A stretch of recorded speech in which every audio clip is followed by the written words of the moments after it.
మాజీ మంత్రి సిద్దిపేట ఎమ్మెల్యే తన్నీరు హరీష్ రావు జన్మదిన వేడుకలను బారాసా నాయకులు మెదక్ నియోజకవర్గంలో ఘనంగా నిర్వహించారు. ప్రసిద్ధ పుణ్యక్షేత్రం ఏడుపాయల వనదుర్గమ్మ ఆలయంలో పార్టీ నియోజకవర్గ ఇన్ఛార్జ్ కంటారెడ్డి తిరుపతి రెడ్డి ఆధ్వర్యంలో ప్రత్యేక పూజలు చేపట్టారు. అనంతరం ఆలయ రాజగోపురం వద్ద కేక్ కట్ చేసి హరీష్ రావుకు జన్మదిన శుభాకాంక్షలు తెలిపారు. ఈ సందర్భంగా మాట్లాడిన కంటారెడ్డి తిరుపతి రెడ్డి హరీష్ రావు ప్రజల కష్టసుఖాల్లో అండగా నిలిచే నాయకుడని చెప్పారు. తెలంగాణ ఉద్యమంలో కేసీఆర్ నాయకత్వంలో కీలక పాత్ర పోషించి రాష్ట్ర సాధనలో విశేష కృషి చేశారని తెలిపారు. మెదక్ నియోజకవర్గ అభివృద్దిలో కూడా హరీష్ రావు సేవలు మరవలేనివని కొనియాడారు. ప్రజల మధ్య ఉంటూ వారి సమస్యల పరిష్కారానికి నిరంతరం కృషి చేసే నాయకుడిగా ఆయన గుర్తింపు పొందారని చెప్పారు.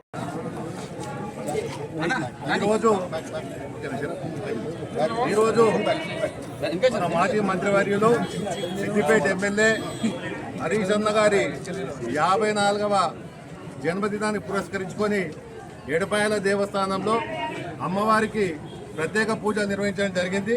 పాపన్నపేట మండల నాయకులు ఇతర మండల నాయకులు అందరూ కలిసి అమ్మవారికి హరీష్ అన్న తరపున పూజ చేయడం జరిగింది. అట్లాగే హరీష్ అన్న అంటేనే మన తెలంగాణలో ఒక బ్రాండ్ అంబాసిడర్. హరీష్ అన్న అంటే కన్నీరు ఎక్కడుంటే హరీష్ రావు, కన్నీరు ఎక్కడుంటే తన్నీరు అక్కడ ఉంటాడు. ఎవరికి ఏ ఆపద వచ్చినా నేను ఉన్నా అని చెప్పే నాయకుడు తెలంగాణలో హరీష్ అన్న.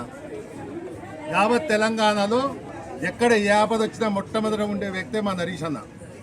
కేసీఆర్ గారి అడుగుజాడల్లో తెలంగాణ సాధించడంలో హరీష్ రావు గారు కేసీఆర్ గారి కుడిభుజంగా ఉండి తన ప్రత్యేకమైన ముద్ర వేసుకొని తెలంగాణ సాధించడం జరిగింది. ఇవాళ ఉన్నోడైనా లేనోడైనా ధనవంతుడైనా గరీబైనా ఏదైనా ఆపద వచ్చింది అని ఒక మెసేజ్ చేసినా, వాట్సాప్ చేసినా, ఇన్స్టాగ్రామ్లో పెట్టినా స్పందించే నాయకుడు ఎవరైనా ఉన్నారంటే మన హరీష్ రావు గారే.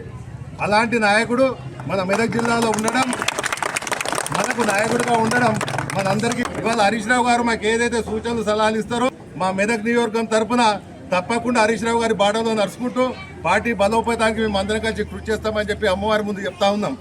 అమ్మవారు వాళ్లకు అష్టైశ్వర్యాలు ఆయురారోగ్యాలు ప్రసాదించాలని, వాళ్ళ పిల్లా పాపలు అందరూ చల్లగా ఉండాలని, సారు 100 ఏళ్ల పాటు చల్లగా ఉండి ఇంకా ఉన్నతమైన స్థానానికి పోయి మా అందరికీ తెలంగాణ ప్రజలందరికీ సేవ చేసే భాగ్యాన్ని అమ్మవారు ప్రసాదించాలని చెప్పి మనస్ఫూర్తిగా కోరుకుంటున్నాం.